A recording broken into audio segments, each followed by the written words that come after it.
While your pal, Jerome Powell, is going to defend why he did not adjust interest rates, we're going to check out markets in 3 minutes.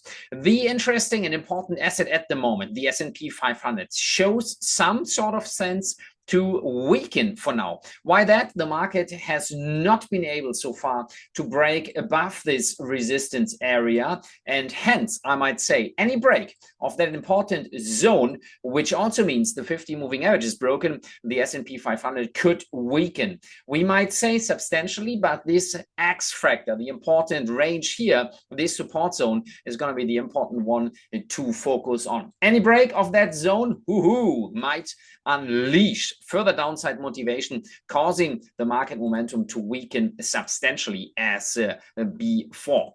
Next one up is the euro US dollar. Important story, obviously, kind of happening in this market as well, because it hasn't moved really much. The market currently is stuck above that zone, above that area here, but it's kind of not really showing opportunities to move higher.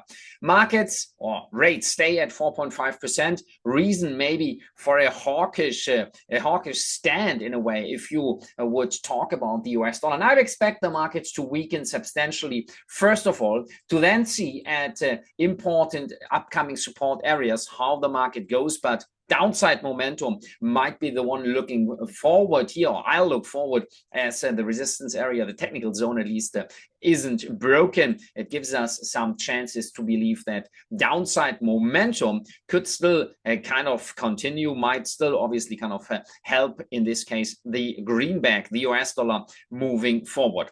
Next one up, the dollar against the Japanese yen. That's interesting as well, because that triple bottom, support, lasting, long-term lasting. We talked about it in the past, and our subscribers really focus on this market a fair bit.